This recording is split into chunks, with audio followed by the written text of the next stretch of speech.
श्रीगुरुभ्यो नमः।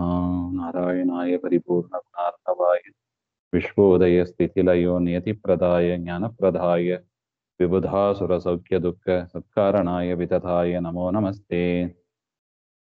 देवं नारायणं नत्वा सर्वदोषविवर्जितं परिपूर्णं गुरुंश्चान् गीतार्थं वक्ष्यामि लेशतः समस्तगुणसम्पूर्णं सर्वदोषविवर्जितं नारायणं नमस्कृत्य गीतातात्पर्यमुच्यते। नारायणं सुरगुरुं जगदेकनाथं भक्तप्रियं सकललोकनमस्कृतं च त्रैगुण्यवर्जितमजं विभुमाद्यमीशं वन्दे भवघ्नममरासुरसिद्धवन्द्यं नारायणं नमस्कृत्य नरं चैव नरोत्तमं देवीं सरस्वतीं व्यासं ततो जयमुदीरयेत्। कृष्णाय वासुदेवाय हरये परमात्मने प्रणतः क्लेशनाशाय गोविन्दाय नमो नमः।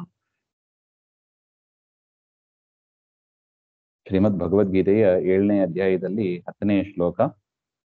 ಬೀಜಂ ಮಾಂ ಸರ್ವಭೂತಾನಾಂ ವಿದ್ಧಿ ಪಾರ್ಥ ಸನಾತನಂ ಬುದ್ಧಿರ್ಬುದ್ಧಿಮತಾಮಸ್ಮಿ ತೇಜಸ್ತೇಜಸ್ವಿನಾಮಹಂ.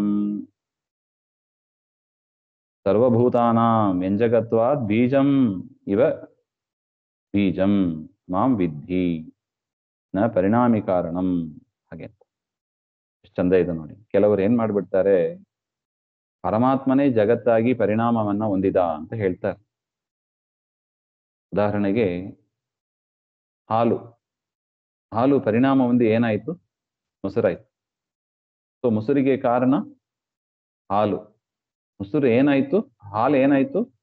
ತಾನೇ ಪರಿಣಾಮ ಹೊಂದಿತ್ತು, ಮೊಸರಾಯ್ತು. ಆದ್ಮೇಲೆ ಹಾಲು ಎಲ್ಲಿ ಅಂತ ಯಾರು ಕೇಳೋದಿಲ್ಲ ನೋಡಿ. ಹಾಲು ಉಳಿದಿರುತ್ತದ? ಹಾಲು ಇರೋದಿಲ್ಲ, ಹಾಲೇ ಮೊಸರಾದ. ಅದೇ ತರ ಕೆಲವರು ಏನ್ ಮಾಡಿಬಿಡ್ತಾರೆ, ದೇವರೇ ಜಗತ್ತಾಗಿ ಪರಿಣಾಮ, ಟ್ರಾನ್ಸ್ಫಾರ್ಮೇಶನ್ ಅಂತ ಹೇಳ್ತಾರೆ. ದೇವರೇ ಜಗತ್ತಾಗ್ಬಿಟ್ಟ ಅಂತ ಹೇಳ್ತಾರೆ. ಅದು ಸರಿಯಲ್ಲ ನೋಡಿ. ಭಗವದ್ಗೀತೆಗೆ ವಿರುದ್ಧ ಇದೆ. ಭಗವದ್ಗೀತೆ ಏನ್ ಹೇಳ್ತಾ ಇದೆ? ಬೀಜಮ್ಮಾಂ ಸರ್ವಭೂತಾನಾಂ ವಿದ್ಧಿ, ನನ್ನನ್ನ ಎಲ್ಲಾ ಭೂತಗಳಿಗೂ ಕೂಡ ಬೀಜ ಅಂತ ತಿಳಿ. ಹಾಗೆ ಅಂತ ಅಂದ್ರೆ ಏನರ್ಥ? ವ್ಯಂಜಕತ್ವಾದ್ ಬೀಜಮಿವ, ನಿಂದ ಹೊರಗೆ ಬಂದ್ರು ಅಂತ ಅಷ್ಟೇ ಅರ್ಥ, ಹೊರತು ನಾನೇ ಜಗತ್ತಾಗಿ ಪರಿಣಾಮ ಹೊಂದಿದ್ದೇನೆ ಎಂಬುದು ಸರಿಯಲ್ಲ. ಹೇಗೆ ಬೀಜದಿಂದ ಮರ ಹೊರಗೆ ಬರ್ತದೋ ಅದೇ ರೀತಿಯಾಗಿ ಅಂತ.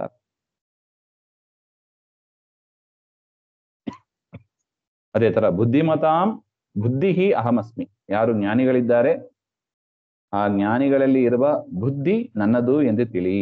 ಎಷ್ಟು ಚಂದ ಇದೆ ನೋಡಿ. ಯಾರಾவது ಈಗ ನಾವು ರಾಘವೇಂದ್ರ ಸ್ವಾಮಿಗಳು ನೋಡ್ತೀವಿ, ಎಷ್ಟು ಅದ್ಭುತವಾದ ವ್ಯಾಖ್ಯಾನ ಮಾಡ್ತಾರೆ ಅವರು. ಜಗನ್ನಾಥ ದಾಸರು ನೋಡ್ತೀವಿ, ಹರಿಕಥಾಂಸಾರ ಎಷ್ಟು ಚಂದ ಇದೆ.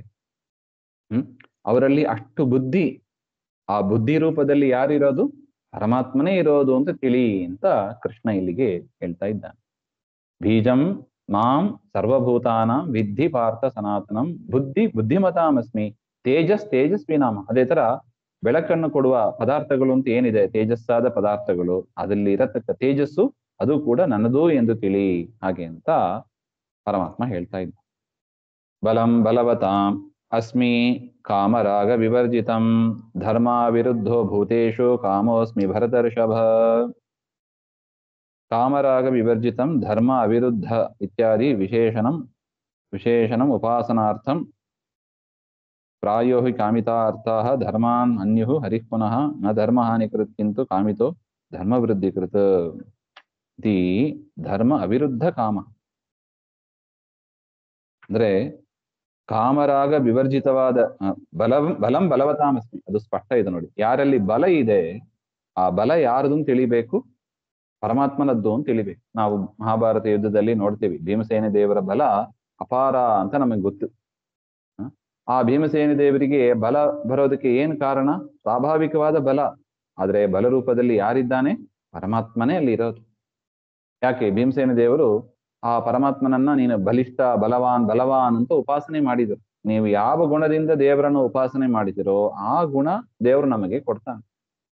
ನೀನು ಬಲವಂತ ಅಂತ ಉಪಾಸನೆ ಮಾಡಿದ್ರೆ ನಮಗೆ ಯಥಾಯೋಗ್ಯವಾಗಿ ಬಲ ಬರ್ತದೆ. ಅದಕ್ಕೆ ಹೇಳಿದ್ರು ನೋಡಿ, ಸತ್ತು ಚಿತ್ತು ಆನಂದ ಆತ್ಮ ಅಂತ 4 ಗುಣಗಳನ್ನು ಉಪಾಸನೆ ಮಾಡಿ ಅಂತ ಹೇಳ್ತಾರೆ. ನೀನು ದೋಷ ದೂರ ಅಂತ ಹೇಳ್ತಾ ಇರ್ಬೇಕು, ಆಗ ನಮ್ಮಲ್ಲಿ ಇರುವ ದೋಷಗಳು ಹೋಗ್ತದೆ.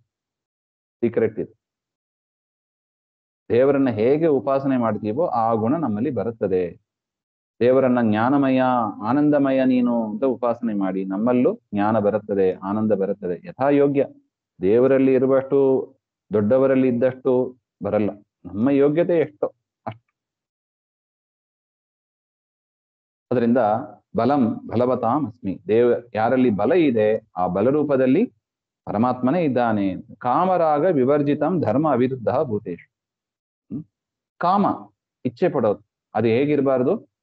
ಧರ್ಮಕ್ಕೆ ವಿರುದ್ಧವಾದ ಕಾಮನೆ ಅಲ್ಲ, ಧರ್ಮಕ್ಕೆ ಅನುಗುಣವಾಗಿ, ಶಾಸ್ತ್ರಕ್ಕೆ ಅನುಗುಣವಾಗಿ ಏನು ಕಾಮನೆಗಳು, ಕಾಮ ಅಂದ್ರೆ ಇಚ್ಛೆ ಅಂತ ಅರ್ಥ, ಡಿಸೈರ್, ಏನೇನು ಡಿಸೈರ್ ಇದೆ ಆ ಕಾಮವು ಕೂಡ ನಾನು ತಿಳಿ ಅಂತ ಒಟ್ಟ ಅಭಿಪ್ರಾಯ.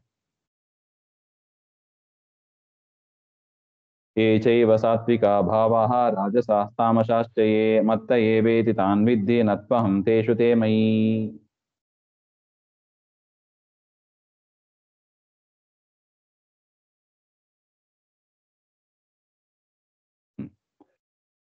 ನ ಕೇವಲಂ ರಸಾದಿ ಧರ್ಮ ಪ್ರೇರಕಃ ಕಿನ್ನಾಮ ಅಭಾದಿತ್ ಸರ್ವ ಪ್ರೇರಕಶ್ಚ ಇತ್ಯಾಹ ಏಚ.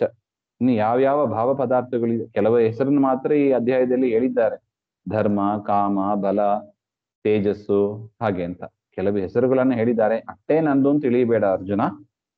ಯಾವ್ಯಾವ ಪದಾರ್ಥದಲ್ಲಿ ಏನೇನು ಸ್ಪೆಷಲ್ ಅಂತ ನಿನಗೆ ಅನಿಸ್ತಾ ಇದೆಯೋ ಅದೆಲ್ಲವೂ ಕೂಡ ನನ್ನ ಸನ್ನಿಧಾನ ಅಂತ ತಿಳಿ ಅಂತ. ಸಾತ್ವಿಕಾಹ ಸತ್ವಗುಣ ವಿಕಾರಾಹ, ರಾಜಸ ಸತ್ವಗುಣಗಳ ವಿಕಾರ ಇರ್ಬೋದು, ರಾಜಸ ತಾಮಸ ಪದಾರ್ಥಗಳು ಇರ್ಬೋದು, ಅದೆಲ್ಲವೂ ಕೂಡ ನನ್ನ ಪ್ರೇರಣೆಯಿಂದಲೇ ಆ ಜಗತ್ತಿನಲ್ಲಿ ಇದೆ ಹಾಗೆ ಅಂತ ತಿಳಿ ಅಂತ. ತಥಾತೆ ಮಯೋತ್ಪನ್ನ ಪದಾರ್ಥ, ನನ್ನಿಂದಲೇ ಉತ್ಪನ್ನ ಆದವು, ಅದು ನನ್ನನ್ನೇ ಆಶ್ರಯಿಸಿದೆ, ನನ್ನ ಅನುಗ್ರಹದಿಂದಲೇ ಅವುಗಳು ಇದೆ. ಅನ್ನ ಒಂದು ಉದಾಹರಣೆ, ಅನ್ನವನ್ನು ಹುಟ್ಟಿಸಿದ್ಯಾರು? ಭೂಮಿ ಅಂತ ಹೇಳಿಬಿಡ್ತೀವಿ. ರೈತರು ಭೂಮಿಯಲ್ಲಿ ಬೀಜವನ್ನು ಬಿತ್ತಿದ್ರೆ ಬಂತು. ಅಲ್ಲ, ಮಣ್ಣಿಂದ ಹುಟ್ಟಿಸ್ಬೇಕು ಅಂದ್ರೆ ಅದಕ್ಕೂ ದೇವರ ಅನುಗ್ರಹ ಬೇಕು, ದೇವರೇ ಹುಟ್ಟಿಸಿರೋ ಮಣ್ಣಿನಲ್ಲಿ ಇದ್ದು ಆ ರೀತಿಯಾಗಿ ಆ ಬೀಜದಲ್ಲಿ ಇದ್ದು ಹುಟ್ಟುವಂತೆ ಮಾಡ್ತಾನೆ. ಅದೇ ರೀತಿಯಾಗಿ ಯಾವ್ಯಾವ ಪದಾರ್ಥಗಳಿದೆ, ಸಾತ್ವಿಕ ಪದಾರ್ಥ, ರಾಜಸ ಪದಾರ್ಥ, ತಾಮಸ ಪದಾರ್ಥ, ಇದೆಲ್ಲವೂ ಕೂಡ ನನ್ನಿಂದಲೇ ಉತ್ಪನ್ನವಾದದ್ದು. ಮತ್ತು ಅದು ಇರ್ಬೇಕಲ್ಲ, ಆ ಪದಾರ್ಥ ಇರೋದಕ್ಕೂ ಕೂಡ ನಾನೇ ಕಾರಣ.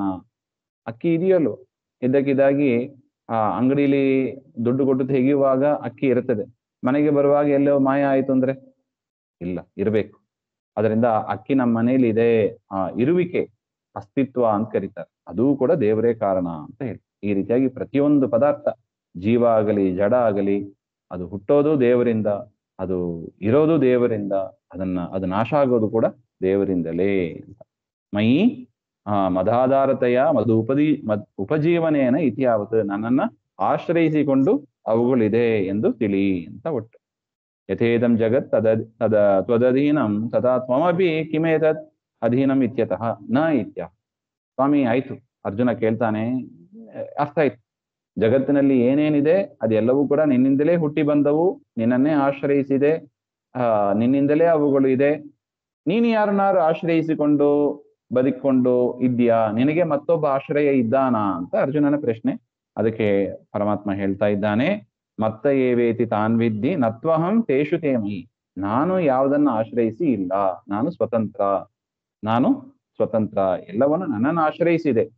ಪ್ರಕೃತಿಯಿಂದ ಶುರು ಮಾಡಿ ಸತ್ವಗುಣ, ರಜೋಗುಣ, ತಮಗುಣ ಪದಾರ್ಥಗಳು ನನ್ನನ್ನು ಆಶ್ರಯಿಸಿದೆ. ನಾನು ಯಾರನ್ನು ಕೂಡ, ಯಾವ ಜೀವ ಆಗಲಿ ಜಡ ಆಗಲಿ ಯಾವುದನ್ನು ಕೂಡ ಆಶ್ರಯಿಸಿ ನಾನು ಇಲ್ಲ, ನಾನೊಬ್ಬನೇ ಸ್ವತಂತ್ರ ಅಂತ ತಿಳಿ.